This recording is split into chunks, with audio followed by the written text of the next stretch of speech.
अस्माकं चर्चासमये केनापि प्रश्नः कृतः श्री अरविन्दस्य संस्कृतसाहित्यं प्रति संस्कृतभाषां प्रति किम् अवदानम्। तदा रात्रौ अहम् अचिन्तयम् कथं न तमेव विषयम् उदरीकृत्य किञ्चित् वदेयम्। श्री अरविन्दस्य बाल्यं जीवनं कैशोरं च जीवनं विदेशे अतीव भारतीयजनैः सह भारतीयसंस्कृत्या सह भारतीयभाषाभिः सह तस्य सम्पर्कः न आसीत्। केवलम् आङ्ग्लमाध्यमेन सर्वं पठितम् अधीतं तेन स्वमातृभाषाविषयकं ज्ञानमपि तेषां न आसीत्।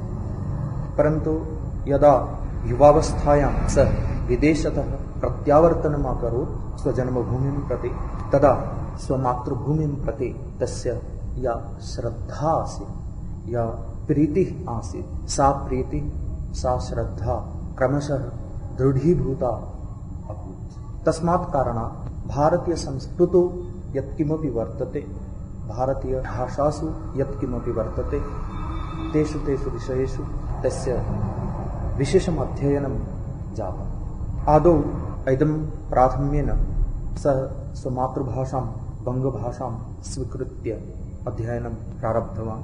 ततः परं संस्कृतं स्वीकृत्य अध्ययनं प्रारब्धवान्। परन्तु संस्कृतशिक्षणे कस्यापि शिक्षकस्य सहायता न लब्धा। सः न ऐच्छत्। तस्य संस्कृतशिक्षणम् एवं जातं यत् महाभारतस्य नलदमयन्ति उपाख्यानं पुनः पुनः पठित्वा शतवाराधिकं पठित्वा तस्य संस्कृतज्ञानं सम्पन्नम्। नलदमयन्ति उपाख्यानमेव तस्य प्रथमपरिचयः संस्कृतेन सह। ततः पूर्वमपि संस्कृतेन सह तस्य परिचयः आसीत्, किन्तु विशेषतया संस्कृतस्य अध्ययनं प्रारब्धं तस्य नलदमयन्ति उपाख्यानः महाभारतान्तर्गतम्। ततः शनैः शनैः सम्पूर्णं संस्कृतसाहित्यजगत् तेन आविष्कृतम्। तस्मिन् समुद्रे च सः निमग्नः जातः। संस्कृतभाषा न केवलम् अतिप्राचीनभाषा, यतोहि संस्कृतभाषायां तत् वैदिकं संस्कृतं भवतु अथवा लौकिकं संस्कृतं भवतु, सर्वत्र विश्वस्य सर्वभाषाणां मूलध्वनयः संस्कृते निहिताः सन्ति, उपलब्धाः सन्ति।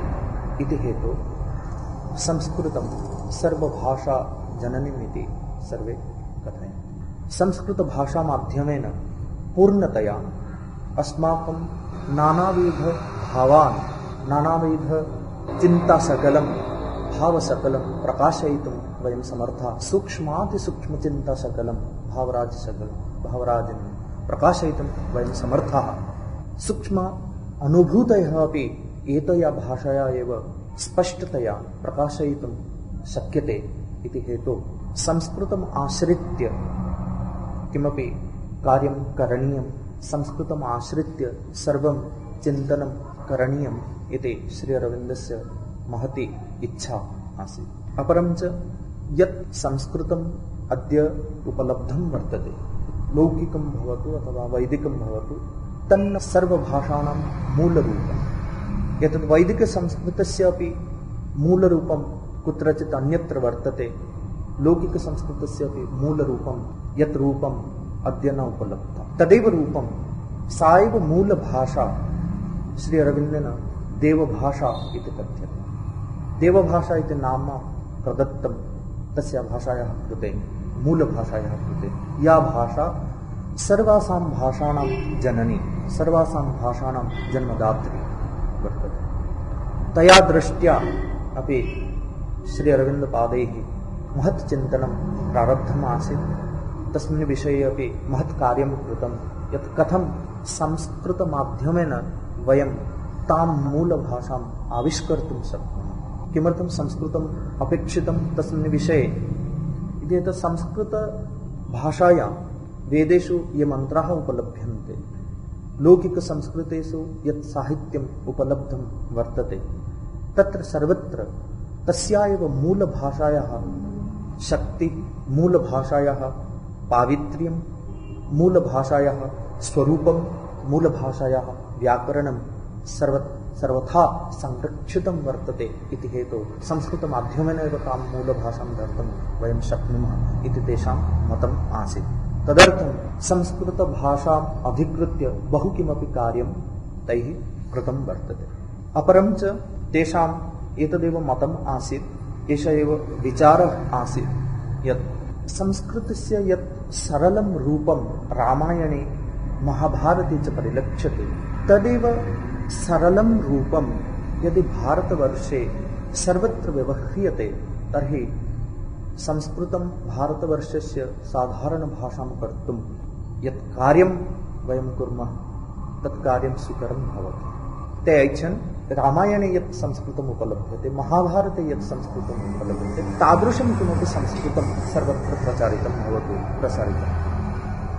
अपरं च इयं संस्कृतभाषा एव भारतवर्षस्य आत्मीयभाषा। भारतवर्षम् अनया भाषया एव आत्मप्रकाशनं कृतम्। यदि इमां भाषां न जानीमः, यदि इमां भाषाम् आत्मसात् न कुर्मः, तर्हि भारतवर्षस्य हृदयं, भारतवर्षस्य आत्मानं ज्ञातुं वयं न समर्थाः भवामः इति तेषां विचारः आसीत्। भारतवर्षस्य सम्पूर्णं भविष्यत् अस्यां भाषायाम् आश्रयितम्। यदि कदाचित् तैः एतद् उक्तं, यदि कदाचित् भारतवर्षे संस्कृतस्य लोपः भवति, तत् लिखितसंस्कृतस्य भवतु अथवा कथितसंस्कृतस्य भवतु, यदि कदाचित् कस्मिन्नपि दिने भारतवर्षे संस्कृतस्य लोपः भवति, यदि जनाः संस्कृतं विस्मरन्ति, तद्दिनं भारतवर्षाय न हितकरं भवति। संस्कृतं विना भारतं जीवितुं न शक्नोति इति तेषां विचारः आसीत्। एतद् भवति श्री अरविन्दपादानां संस्कृतभाषाविषयकं मतं, भाषाविषयकं चिन्तनं, भाषाविषयकविचारः। अपरञ्च संस्कृतसाहित्यम् अधिकृत्य यत् किमपि कार्यं कृतं तैः, तत् कार्यम् अतीव विशालतरं। यया दृष्ट्या, यया रीत्या तैः एतत् सर्वं कृतं, तदपि अतीव महत्त्वपूर्णं स्थानं लभते संस्कृतसाहित्यजगति। संस्कृतसाहित्यं वैदिकं लौकिकम् इति द्विधा विभाजयितुं शक्यते। वैदिकसाहित्ये संहिता, आरण्यकं, ब्राह्मणग्रन्थाः, उपनिषद्ग्रन्थाः, वेदाङ्गानि अपि वैदिकसाहित्ये अन्तर्भूताः। एते सर्वे ग्रन्थाः वैदिकसाहित्ये अन्तर्भुक्ताः।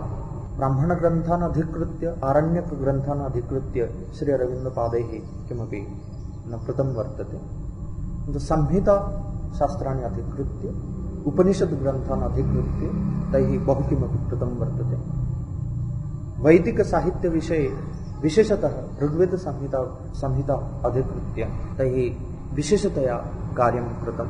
वैदिकग्रन्थानां विषये, वैदिकसभ्यताविषये, वैदिकविचारविषये तेषाम् अयं विचारः आसीत्, अस्माकं भारतीयसंस्कृतेः, भारतीयशास्त्राणां, भारतीयदार्शनिकतत्त्वानां मूलभूतं यत् तत्त्वं, मूलभूतं यत् तथ्यं, मूलभूतं यत् किमपि वर्तते, तत्सर्वं वेदे, वेदमन्त्रेषु उपलब्धं।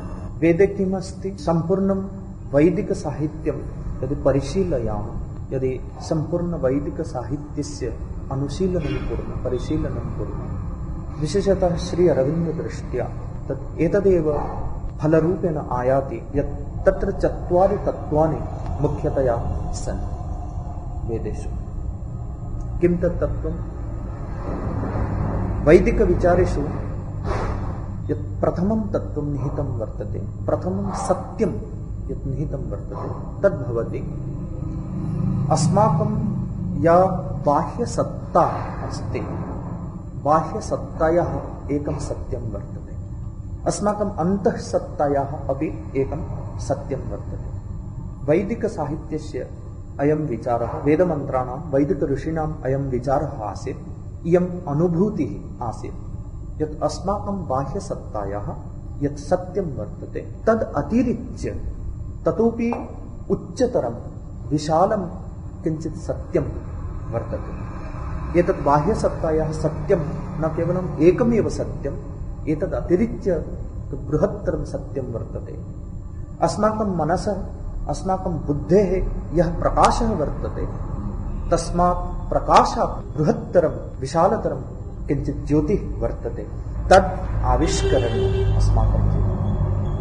न केवलं तस्य प्रकाशस्य, तस्य बृहत्तर सत्यस्य आविष्करणं, परन्तु तस्मिन् सत्ये, तस्मिन् प्रकाशे उज्जीवनं, तस्मिन् प्रकाशे निवसनम् एतद् भवति वैदिकमन्त्राणां, वैदिकविचारस्य प्रथमं मूलभूतं तत्त्वम्। अपरं च द्वितीयं तत्त्वं भवति लौकिकं यत् सत्यं तत् निम्नकोटिकं सत्यम्, असत्यमिश्रितं सत्यम्। पारलौकिकम् ऊर्ध्वस्तरे यत् सत्यं वर्तते तत् शुद्धं सत्यं, तत् न असत्यमिश्रितं, तत्र मिश्रणं नास्ति, शुद्धं सत्यं, तदेव उच्चतरं सत्यं वर्तते।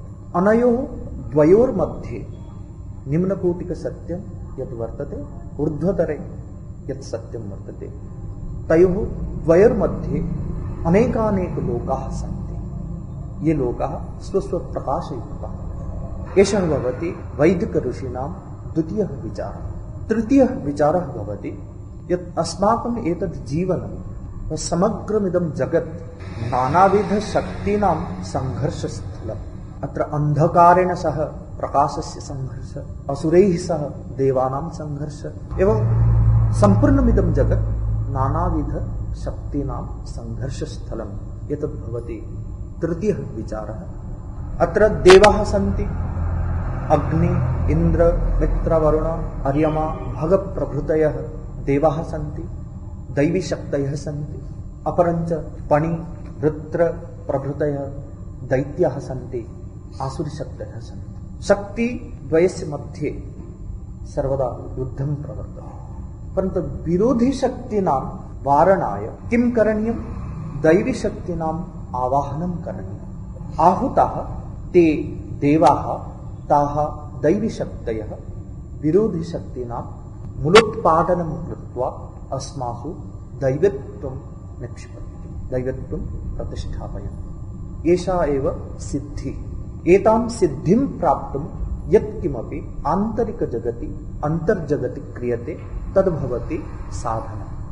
यत् साधनम् अवलम्ब्य एतां सिद्धिं वयं प्राप्नुमः, यत् आन्तरिकं कार्यं यत् भवति तदेव भवति वैदिकयज्ञस्य वास्तविकं स्वरूपं। वैदिकं यत् यज्ञं, वैदिकयज्ञकार्यं यत् वर्तते तन्न केवलं बाह्ययज्ञभूतम्, अन्तर्जगति यत्किमपि कार्यं वयं कुर्मः देवत्वप्राप्तये या अभिप्सा अस्माकम् अन्तरे भवति, यः सङ्कल्पः अस्माकम् अन्तरे भवति, अन्तर्जगति यत्किमपि अस्माकं भवति तां सिद्धिं प्राप्तुं, देवत्वं प्राप्तुम्, उच्चतरसत्यस्य अनुभूतिं लब्धुम्, उच्चतरं सत्यम् उपलब्धुं या यत्किमपि कार्यं भवति तद्भवति वैदिकयज्ञप्रक्रिया।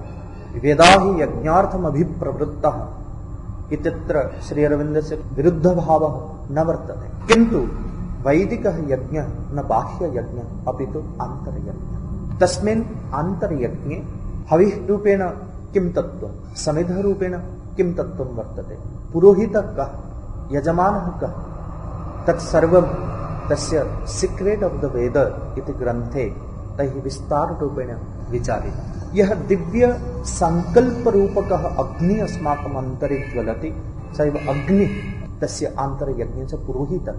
यदि अस्माकम् अन्तरे संकल्पः नास्ति, दृढसंकल्पः नास्ति उच्चतरं सत्यं प्राप्तुं, तर्हि वयम् अस्माकं जीवने किमपि परिवर्तनम् आनेतुं न शक्नुमः। स एव संकल्पाग्निः एव अस्य आन्तर्यज्ञस्य पुरोहितः। तत्र समिधः भवन्ति अस्माकं देह प्राणमनांसि, यानि अङ्गोपाङ्गानि अस्माकम् अन्तरे सन्ति ताः समिधः, तानि सर्वाणि समिधरूपेण कार्यं कुर्वन्ति अस्मिन् आन्तर्यज्ञे।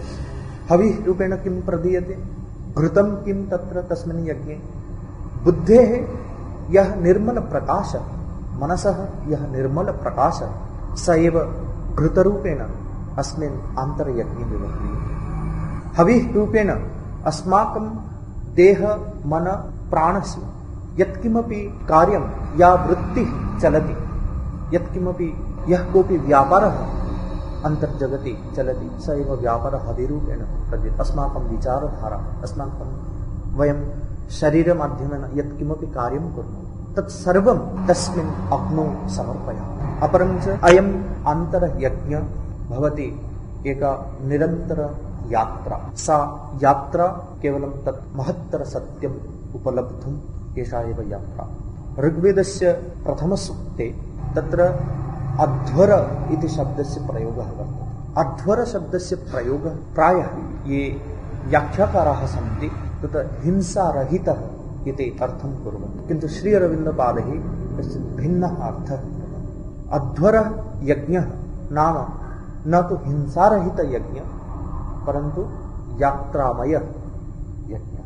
अध्वर शब्दस्य सम्पर्कः कुत्र अस्ति? अध्वन् मार्गवाचक अध्वन शब्देन सह तस्य सम्बन्धः वर्तते, न तु हिंसारहित इति यज्ञः परन्तु यात्रामयः यः यज्ञः स एव अध्वरयज्ञः, न तु हिंसारहितः। तद् हिंसा इति शब्दं तत्र अर्थम् आनीय ते बलिप्रथा एवं इत्यादिकं सर्वं निवारितः सायणाचार्येण। सायणाचार्यस्य व्याख्याने अथवा सायणाचार्यस्य वेदव्याख्यानम् अतीव विसंष्ठुलं वर्तते, तत्र कापि शृङ्खला न वर्तते। एकस्यापि वैदिकपदस्य नानाविधः अर्थः प्रदत्तः। कदाचित् ऋतम् इति शब्दः, ऋतम् इति पदं कदाचित् जलम् इति अर्थं बोधयति सायणाचार्यस्य व्याख्याने, कदाचित् सत्यं, कदाचित् वृष्टि, कदाचित् अन्यं कमपि अर्थं सूचयति। किन्तु श्री अरविन्दस्य मतेन यदि किमपि वैदिकं पदं स्वीकुर्मः तस्य एकस्मिन् स्थले यः अर्थः सः अर्थः सर्वत्र समानः वर्तते। वैदिकमन्त्रस्य तत्र विसंष्ठुलता न वर्तते, समान एव अर्थः सर्वत्र आयाति। यत्र कुत्रापि तत् पदं वर्तते तत् समान एव अर्थः तिष्ठति। एतद् भवति श्री अरविन्दस्य। अनया दृष्ट्या एव प्रायः 5,000 मन्त्राणां व्याख्यानं श्री अरविन्दपादैः कृतं ऋग्वेदस्य। प्रायः ऋग्वेदे 10,000 मन्त्राः सन्ति, 10,000 मन्त्रेभ्यः चित्वा 5,000 मन्त्राणां व्याख्यानं श्री अरविन्दपादैः कृतम्। अन्यत्र वैदिकविचारधाराम् अवलम्ब्य बहु किमपि तेन उक्तं, तस्य सीक्रेट् आफ् द वेद, अन्यच्च हिम्स् टु द मिस्टिक् फायर्। एतस्मिन् ग्रन्थे अपि अग्निपरकाः ये मन्त्राः सन्ति ते सर्वे मन्त्राः अनुदिताः व्याख्याताश्च। वैदिकसाहित्येषु वेदग्रन्थान् संहिताग्रन्थान् अतिरिच्य उपनिषत्सु अपि तेषां महान् प्रवेशः आसीत्। प्रायः ईश, केन, कठ, मुण्डक, माण्डुक्य, तैत्तिरीय, ऐतरेय, श्वेताश्वतर, छान्दोग्य, बृहदारण्यक, यतः सर्वाः उपनिषदः अधिकृत्य तैः विचारः प्रकटितः। एतासु उपनिषत्सु छान्दोग्यं, बृहदारण्यकम्, अन्यच्च श्वेताश्वतरं, तैत्तिरीयम्, एताः उपनिषदः अतिरिच्य अन्यत् यत् वर्तते कठ, केन, ईश, मुण्डक, माण्डुक्य, एतत् सर्वं पूर्णतया अनुदितम्। अपरं च ईश उपनिषत् ग्रन्थम् अधिकृत्य तस्य महत् व्याख्यानं वर्तते। केनोपनिषत् ग्रन्थम् अधिकृत्य अपि महत् व्याख्यानं तस्य वर्तते, किन्तु अन्य उपनिषदः अधिकृत्य केवलम् अनुवादः वर्तते। छान्दोग्य, बृहदारण्यक, तैत्तिरीय, श्वेताश्वतर एताः उपनिषदः अधिकृत्य केवलं तस्य विचारः वर्तते। केचन मन्त्राः अपि अनुदिताः सन्ति।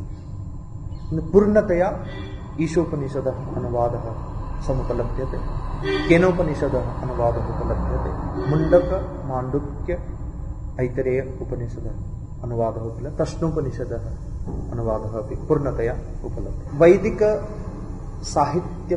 अतिरिच्य यत् अस्माकं एपिक् लिटरेचर् वर्तते, रामायणं, महाभारतं, तदधिकृत्य अपि महत् किमपि कार्यं कृतं तैः। सम्पूर्णं महाभारतं, सम्पूर्णं रामायणं तैः पठितमासीत्। महाभारतस्य केचन अंशाः तैः स्वीकृताः आसन् अनुवादाय, रामायणस्य अपि केचन अंशाः अनुदिताः तैः, परन्तु तत्र रामायणम् अधिकृत्य महाभारतम् अधिकृत्य यः विचारः प्रकटितः, ते सर्वे विचाराः नितान्तम् उपदेयाः सन्ति अस्माकं। ते सर्वे विचाराः तस्य हार्मोनी एण्ड् वर्च्यू इति एकस्मिन् पुस्तके 3. खण्डे विस्ताररूपेण तत्र तेषां महाभारतं रामायणम् अधिकृत्य कालिदासम् अधिकृत्य यः विचारः प्रकटितः तत्सर्वं तत्रैव उपलभ्यते। अपरञ्च महाभारतस्य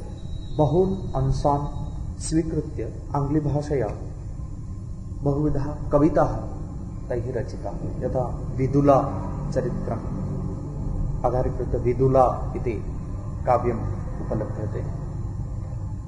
उलूपी इत्यपि काव्यम् उपलभ्यते। तस्य सावित्री ग्रन्थः सम्पूर्ण महाभारतस्य सावित्री उपाख्यानम् आश्रित्य एव वर्तते। रामायणस्य या सरलता वर्तते सा सरलता एव अस्माभिः स्वीकर्तव्या भाषा शिक्षणे अथवा भाषा व्यवहारे।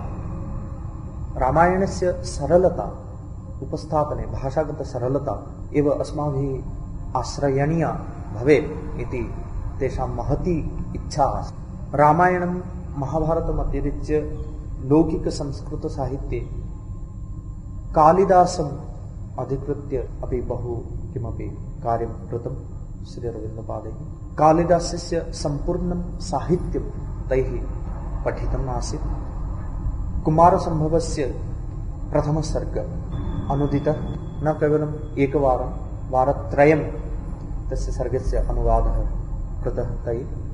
पञ्चमसर्गस्य 13 श्लोकाः अनुदिताः व्याख्याताश्च। तत्र अवरुचेः मल्लिनाथस्य व्याख्यानयोः तुलनात्मकम् अध्ययनमपि तैः कृतम् अस्ति। कुमारसम्भवस्य पञ्चमसर्गस्य रघुवंशस्य केचन श्लोकाः प्रथमसर्गस्य केचन श्लोकाः अनुदिताः। शकुन्तलाविषये तु एकं द्वयं वा वाक्यं तैः प्रकटितं, किन्तु शकुन्तलाविषये किमपि न कार्यं कृतं। किन्तु विक्रमोर्वशीयं यत् नाटकं वर्तते तत् पूर्णतया अनुदितम् आङ्ग्लभाषया। मालविकाग्निमित्रनाटकस्य अपि प्रथम-द्वितीय अङ्कौ अपि अनुदितौ। अपरं च कालिदासस्य शैलीम् अवलम्ब्य, कालिदासस्य विचारधाराम् अवलम्ब्य, कालिदासस्य भाषागत सौष्ठव्यम् अवलम्ब्य तैः बहु किमपि अनुसन्धानं कृतमासीत्। अपरं च कालिदासस्य महान् प्रभावः आसीत् श्री अरविन्दस्य विचारधारायां, विशेषतः काव्यरचने। यत्र तैः लिखितम् अस्ति एतत् एकस्मिन् पत्रे यत् यदा कदाचित् मम काव्येषु अहम् उपनिषद् शैलीम् अथवा कालिदासीय शैलीम् आश्रित्य एव अहं मम विचारान् प्रकटयामि अथवा काव्यरचनां करोमि इति तैः एकस्मिन् पत्रे लिखितम् आसीत्। कालिदासम् अतिरिच्य भर्तृहरेः सर्वाणि शतकानि, वैराग्यशतकं, शृङ्गारशतकं, नीतिशतकं तैः पठितम् आसीत्। तस्मिन् विषये तेषां शतकानां विषये विचारः अपि प्रकटितः तैः। किन्तु नीतिशतकग्रन्थस्य प्रायः 26,100 श्लोकाः तैः अनुदिताः। नीतिशतक भर्तृहरेः नीतिशतकस्य तो सः अनुवादः पद्यात्मकः अनुवादः, न तु गद्यात्मकः अनुवादः। सेञ्चुरी आफ् लाइफ इति पुस्तके एते सर्वे अनुदिताः भर्तृहरि नीतिशतकस्य श्लोकाः उपलभ्यन्ते। अपरं च माघ, भारवी, भास, कथासरित्कारः सोमदेवः, कादम्बरीकारः बाणभट्टः, गीतगोविन्दकारः जयदेव, एतेषां सर्वेषां विषये चिन्तनमपि तैः कृतं वर्तते। अपरं च लौकिकसाहित्य, लौकिकसंस्कृतसाहित्यस्य विशालरूपं यत् वर्तते तत् विशालरूपं कथं सर्वोपकारकं वर्तते, तत् लौकिकसंस्कृतसाहित्यस्य यत् रूपम् अस्माकं सम्मुखे अद्य उपलभ्यते तत्र तस्याः विशालतायाः किं कारणम् आसीत्। अपरं च संस्कृतसाहित्यजगति यत् कदाचित् अत्युन्नतं साहित्यम् उपलभ्यते स्म, कदाचित् केवलं बौद्धिकं साहित्यं, पाण्डित्यपूर्णं साहित्यम् उपलभ्यते स्म, तत्र कारणं किं तदपि तैः विचारितम्। एतत् तत्त्वमपि तैः विचारितं वर्तते। एतत् अतिरिच्य प्रायः मुख्यपुराणग्रन्थाः तैः अधीताः। भागवतपुराणविषये, विष्णुपुराणविषये बहु किमपि चर्चितं तैः। भागवतपुराणं विष्णुमहापुराणं सर्वैः पठितव्यम् इति एषः विचारः प्रकटितः तैः। अपरं च अर्थशास्त्रं, नीतिशास्त्रं, संस्कृतसाहित्यजगति यानि अन्यानि अपि शास्त्राणि सन्ति, व्याकरणशास्त्रमपि तैः पठितमासीत्। सरलसंस्कृतस्य अध्यापनाय एकं लघुपुस्तकमपि तैः रचितमासीत्। पुस्तकं श्रीमातुः सविधे आसीत्। श्रीमाता तत् पुस्तकम् आश्रित्य एव संस्कृतं शिक्ष्यते स्म।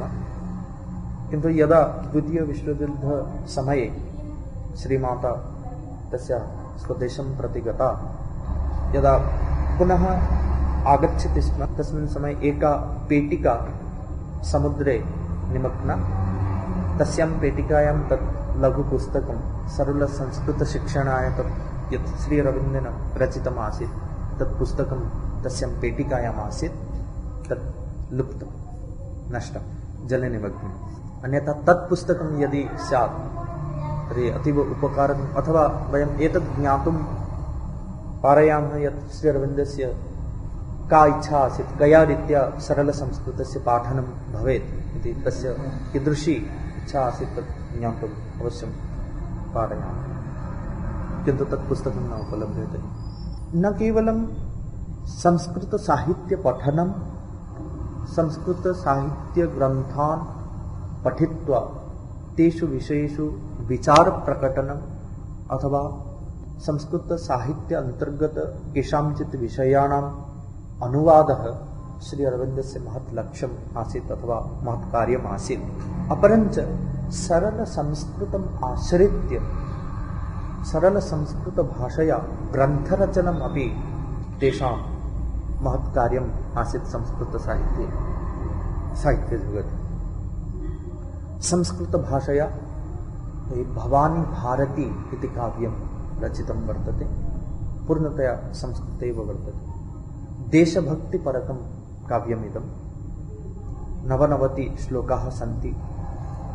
तत्र भारतवर्षस्य तदानीन्तनस्थितिं वर्णयित्वा कथं भारतवर्षीया वयं सर्वे यदा असुराः भारतमातरम् आक्रमन्ति तदा वयं सर्वे सुप्ताः, अस्मान् जागरयितुं सुप्तवंशधरान्, भारतवर्षस्य अस्मान् सुप्तवंशधरान् जागरयितुं कीदृशी शक्तिः अपेक्षते, का सा शक्ति या अस्मान् जागरयितुं समर्था, तां तस्याः शक्तेः आवाहनं तस्य काव्यस्य विषयभूतं वर्तते। भवानी भारती इति। एतदतिरिच्य एक लघु उपनिषद ग्रन्थः अपि तैः रचितः, श्री अरविन्दोपनिषद् इति तस्य ग्रन्थस्य नाम। तैः न एतत् नाम श्री अरविन्दोपनिषद् इति तैः न दत्तम्। सम्पादकैः एतत् नाम चित्वा एतत् पुस्तकं प्रकाशितम्। एतत् श्री अरविन्दोपनिषद् ग्रन्थे ब्रह्मविषयिकी चर्चा वर्तते, किन्तु तत्र मूलभूतं तत्त्वं भवति ब्रह्मसत्यं जगत्सत्यं। ब्रह्मसत्यं जगन्मिथ्या इति तत्त्वं तत्र न वर्तते। तस्य उपनिषद् ग्रन्थस्य मूलभूतं तत्त्वं भवति, सारभूतं यत् तत्त्वं भवति ब्रह्मसत्यं जगत्सत्यं। यदि ब्रह्मसत्यं तर्हि जगदपि सत्यं, यतोहि इदं जगत् ब्रह्मणः अंशभूतं, तर्हि मिथ्या कथं भवितुम् अर्हति। ब्रह्मसत्यं जगत्सत्यम् इति तत्त्वं तत्र विचारितं वर्तते श्री अरविन्दोपनिषद् ग्रन्थे। केवलं तत्र 28 वाक्यानि सन्ति। अस्माकम् उपनिषद् ग्रन्थवत् आकारेण लघु अपि महान् विचारः तत्र प्रकटितः वर्तते। अपरं च सप्तचतुष्टयम् इति नाम्ना एकः ग्रन्थः अपि तैः रचितः। सप्तचतुष्टय इति ग्रन्थे तस्य संस्कृतवाक्यानि वर्तन्ते, अपरं च आङ्ग्लव्याख्यानं वर्तते। तत्रापि 28 वाक्यानि एव सन्ति, 28 सूत्राणि केवलं सन्ति। तत्र श्रद्धाविषये, शान्तिविषये, शक्ति विषये ब्राह्मण क्षत्रिय वैश्य शूद्र इति परंपरा विषये सिद्धीनाम अष्ट सिद्धीनाम विषये महती चर्चा वर्तते। यह विचारः तैः प्रकटितः एतान् विषयान् अवलम्ब्य एतान् विषयान् अधिकृत्य। सः विचारः अतीव महत्वपूर्ण विचारः। ब्राह्मण क्षत्रिय वैश्य शूद्रान् अधिकृत्य यः विचारः तत्र वर्तते। तत्र ते वदन्ति यत् प्रत्येकं मनुष्यस्य अन्तरे एता चतस्रः शक्तयः सन्ति। ब्रह्मशक्ति, क्षात्रशक्ति, वैश्यशक्ति, शूद्रशक्ति। कोऽपि ब्राह्मणः पूर्णतया ब्राह्मणः भवितुं न अर्हति यदि तस्मिन् क्षात्रशक्तिः न वर्तते, यदि तस्मिन् वैश्यशक्तिः न वर्तते, यदि तस्मिन् शूद्रशक्तिः न वर्तते। तद्वत् कोऽपि क्षत्रियः पूर्णतया क्षत्रियः भवितुं न अर्हति यदि तस्मिन् ब्रह्मशक्ति न वर्तते, शूद्रशक्ति न वर्तते, वैश्यशक्ति न वर्तते। तद्वत् वैश्यस्य अपि शूद्रस्य अपि तादृशी एव दशा। यत्र चतस्ॄणां शक्तीनां समाहारः वर्तते स एव पूर्णः मनुष्यः।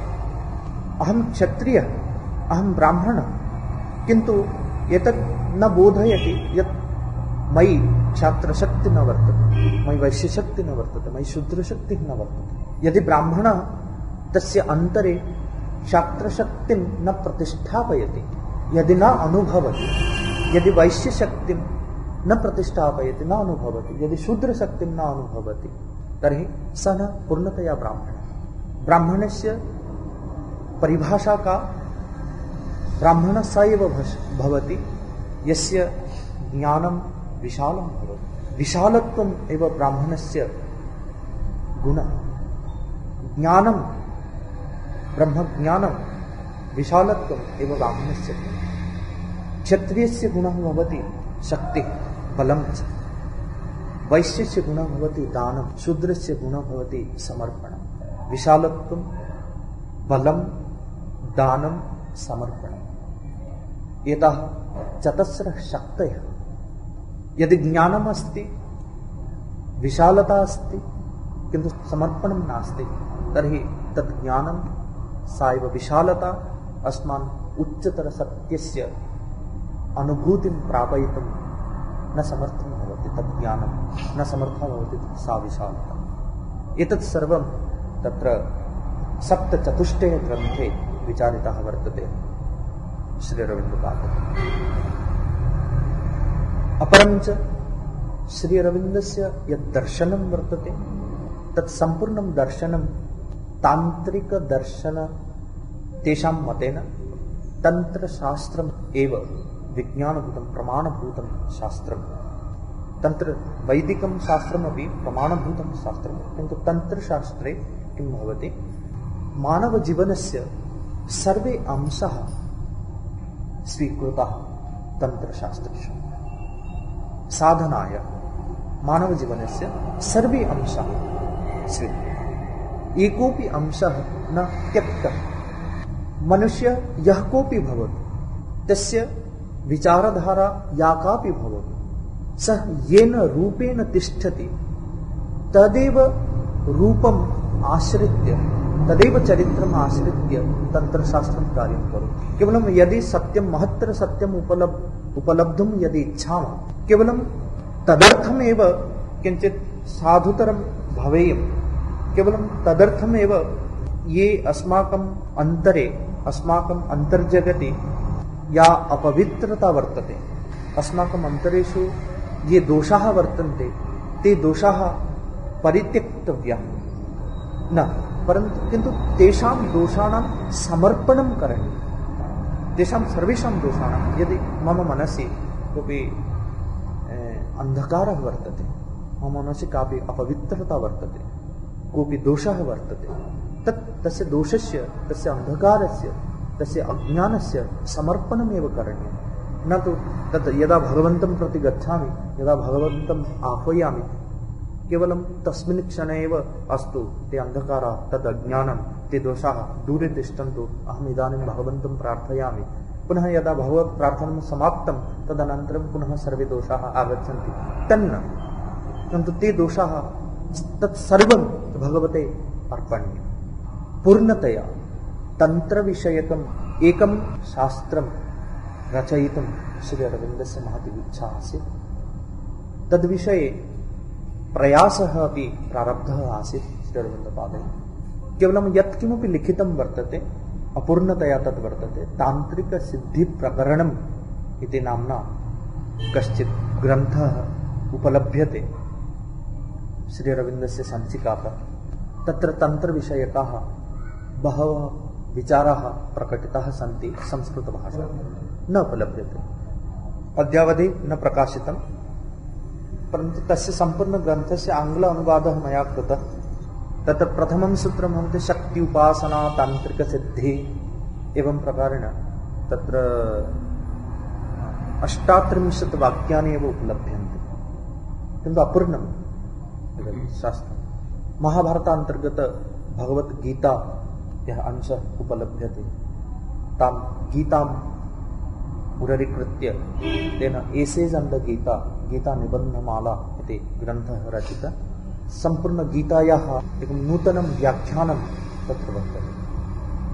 तदपि संस्कृतसाहित्यजगति श्री अरविन्दस्य अवदानं सूचयति। एवम् अनेन प्रकारेण श्री अरविन्दपादैः संस्कृतसाहित्यजगति संस्कृतसाहित्यसमुद्रे निमज्जनं कृत्वा यत् अमृतम् आविष्कृतं, तत् अमृतम् अस्माकं कृते सर्वथा उपलभ्यते। अपरं च तेषाम् एतदेव महती इच्छा आसीत् यत् संस्कृतं भारतवर्षस्य राष्ट्रभाषा भवेत्, परन्तु तस्य कृते कथं कार्यं करणीयं, कथम् अग्रे सरणीयः, तादृशाः विचाराः न प्रकटिताः।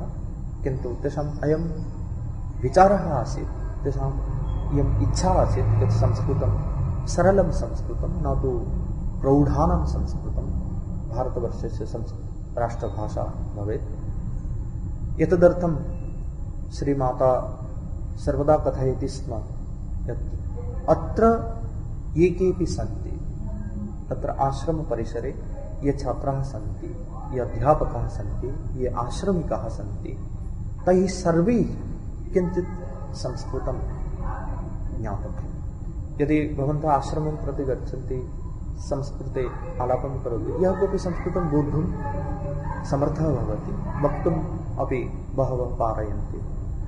किन्तु मातुः इच्छा आसीत्, श्री अरविन्दस्य अपि इच्छा आसीत् एतत् वातावरणं संस्कृतमयं भवेत् इति। एवम् अनन्यप्रकारेण श्री अरविन्दस्य संस्कृतसाहित्यजगति अवदानम् आसीत्।